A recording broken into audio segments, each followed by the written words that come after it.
श्रोते हो नमस्कार. आजच्या वृत्तविशेष या कार्यक्रमात आपलं स्वागत.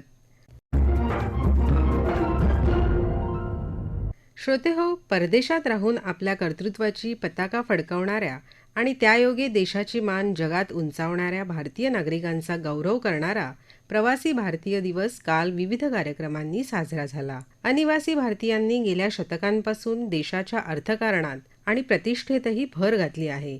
राष्ट्रपिता महात्मा गांधी पहिल्यांदा दक्षिण आफ्रिकेतून भारतात आले आणि त्यांनी देशाच्या स्वातंत्र्य लढ्याची सूत्रे स्वीकारली.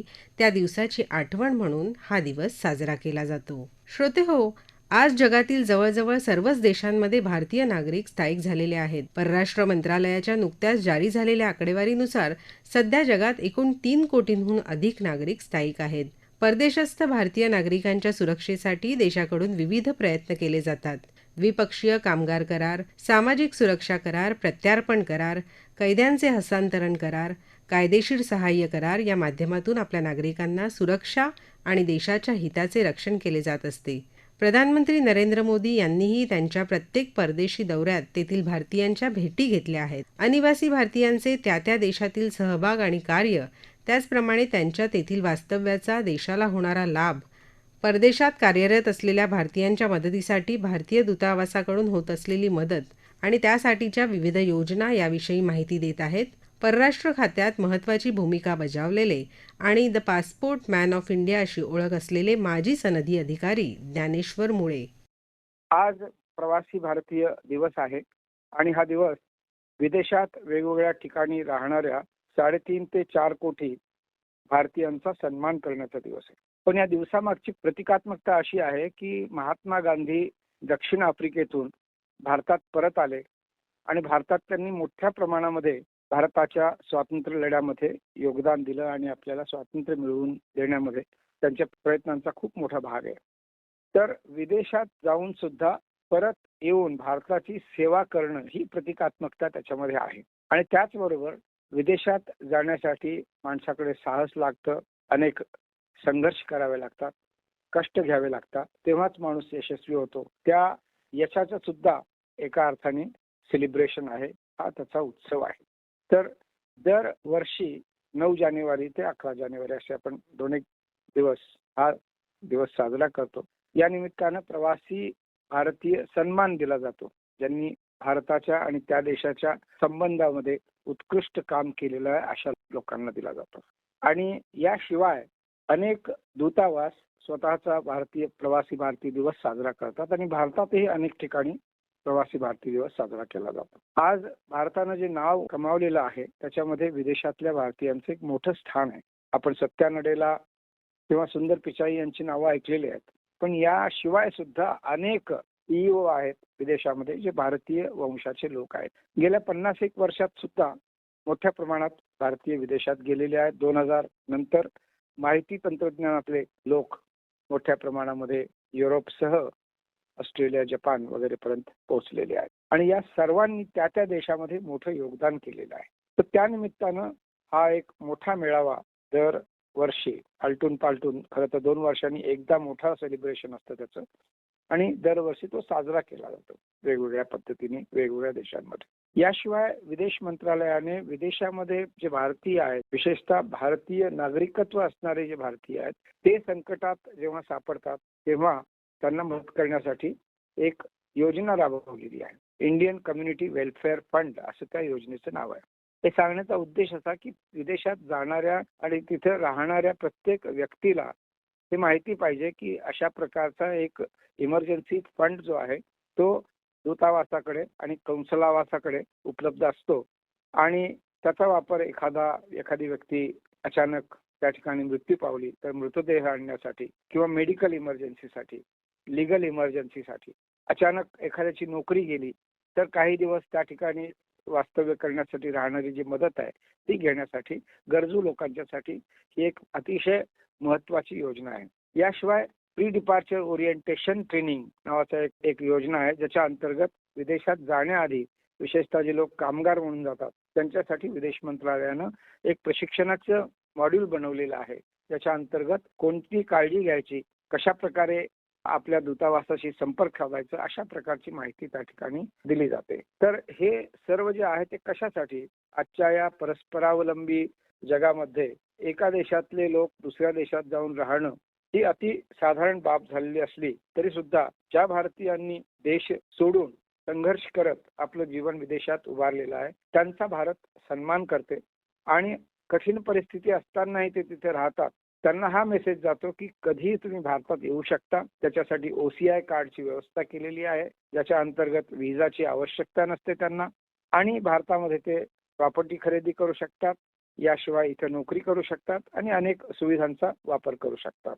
तर अशा प्रकारे या दिवसाचं एक वेगळं महत्व आहे. आपण सगळे आजच्या या दिवशी विदेशात असलेल्या भारतीयांचं अभिनंदन करूया, त्यांचे आभार मानूया, कारण त्यांच्यामुळे आपल्याला जवळजवळ $140 बिलियन ते दरवर्षी भारतात येतात आणि भारतीयांचं जीवनमान उंचावण्यासाठी त्याची मदत होते. हेही या निमित्तानं आपण स्मरण करूया, त्यांचे आभार मानू, कृतज्ञता व्यक्त करू आणि त्यांचं अभिनंदन करू. आज जगातील अनेक देशांमध्ये भारतीय केवळ राहतच नाहीत तर तेथील राजकारणात, उद्योगात, व्यवसायात मोठी भूमिका बजावत आहेत. अमेरिकेसारख्या देशातील विविध सर्वोच्च पदे भारतीय भूषवत आहेत, तर संयुक्त अरब अमिरातीसह विविध देशांमध्ये भारतीयांचे व्यवसायही आंतरराष्ट्रीय पातळीवर पोहोचलेले आहेत.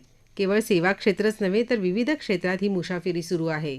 IT व इतर क्षेत्रांमध्ये तर भारतीयांनी मोठी झेप घेतली आहे. त्याचबरोबर सध्या वेगाने फोफावत असलेल्या हॉटेल आणि क्रूज क्षेत्रातही भारतीय तरुणांनी आपला ठसा उमटवला आहे. भारतीय नागरिकांना परदेशात येत असलेल्या विविध अनुभवांविषयी, त्यांच्या भावनांविषयी आपल्याला सांगत आहेत सिंगापूर येथील पंचतारांकित हॉटेलमधील एक्झिक्युटिव्ह शेफ सिद्धार्थ प्रभू. सुरुवातीला माझ्याकडे अनुभव नव्हता, म्हणून मी रिच कार्ल्टनमध्ये एका छोट्या पोझिशन स्टीवर्ड ह्या पोस्टवरून सुरुवात केली. जेव्हा आलो तेव्हा सगळं काही नवीन होतं. नवा देश, नवीन भाषा, संस्कृती, राहणीमान, चालरीती, खाण्याच्या सवयी. खरं सांगू तर घराच्या डाळ भाताची खूप आठवण आली. किचनमध्ये सुरुवातीला 12 तासाची ड्युटी असायची. मी त्यावर 5 तासाची क्रॉस ट्रेनिंग करून डिपार्टमेंटमध्ये काम करायचो. माझी ही इच्छा बघून एक्झॅक्ट पेस्ट्री शेफ आणि एक्झॅक्ट शेफनी मला त्या डिपार्टमेंटमध्ये घेतले. तर अशी होती माझी सुरुवात आणि हा प्रवास आजही म्हणून एक्झॅक्ट पेस्ट्री शेफ म्हणून चालू आहे सिंगापूर फुलटन हॉटेलमध्ये. मी शाळेत फारसा हुशार विद्यार्थी नव्हतो, पण माझ्यावर स्वतःला सिद्ध करण्याची तीव्र इच्छा होती. कठीण वेळ सुरू झाला, एकटापण, सगळी कामं स्वतःहून सांभाळायला खूप त्रास व्हायचा. आईची आठवण, घराची आठवण, पण मनात जिद्द होती काहीतरी करायची. सगळ्या संकटाला आठवण म्हणून पाहत गेलो आणि मेहनत करून काहीतरी उभाऱ्यावर लक्ष केंद्रित केलं. जरी मी परदेशात राहिलो तरीही आपली मराठी संस्कृती, मराठी भाषा, भारतीय ओळख जपून ठेवली. एक गमतीची गोष्ट अशी की जितका उत्साह भारतात 15 ऑगस्ट आणि महाराष्ट्राच्या गणपतीचा असतो, त्याच दुप्पट उत्सव आपण देशाबाहेर असताना, दुबईला असताना प्रत्येक देशातील लोक आपले सण साजरा करायचे. आम्ही पण 15 ऑगस्टला मोठा आवडीने साजरा केला. मी सुरुवातीला दर 1 वर्षात भारतात यायचो. मुंबईला माझ्या जाऊन घरी यायचो, चाळीत जायचो, सगळ्यांना भेटायचो आणि सगळं काही पुन्हा लहानसारखं वाटायचं. इथे शिकलेल्या मुळांच्या आधारावर कुटुंबाची गरज, त्यामुळे परदेशात राहून ही मला मानसिक आधार आणि स्थिरता आली. इतके देश फिरून, सगळं काही पाहून भरपूर गोष्टी शिकायला मिळाल्या. त्यातल्या गोष्टी जर आपण भारतात आणल्या तर आपले जीवन अजूनही सुकर होईल. कामाची शिस्त, वेळेचे व्यवस्थापन. मी जसा मोठ्या देशात राहिलो तसा छोट्या देशातही राहिलो. एक लहानपणची महत्त्वाची गोष्ट म्हणजे जेव्हा मी थायलंड आणि बालीला सारख्या देशात राहतो, तिथे राहणारी लोकांसाठी स्वच्छता खूप महत्त्वाची आहे. असं नाही की भारतात नाही, पण तिथे जर आपण चुकून कचरा केला तर आपल्याकडे अशी नजर येते की आपण गुन्हा केला आहे. सांगण्याचा हेतू हा आहे की आपल्या कचऱ्यासाठी रिस्पॉन्सिबिलिटी घ्यावी आणि त्याला दुसऱ्याचा मनाचा भार बनवू नये.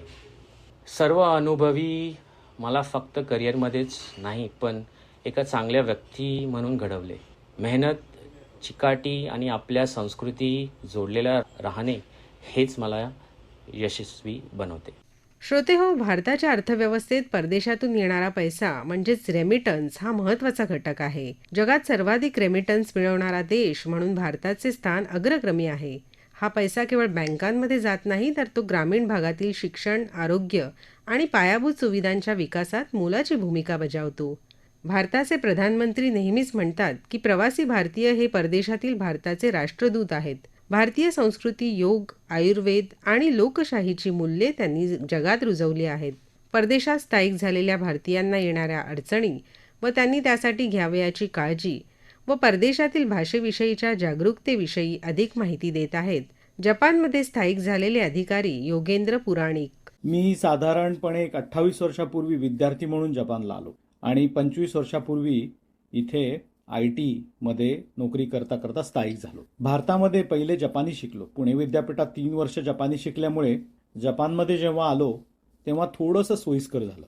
खरं जपान हा खूपच भाषाप्रधान देश आहे. इथे सगळं काही जपानीत होतं. त्यामुळे इथे येण्यापूर्वी जपानी शिकलं तर खूप उपयोग पडतो.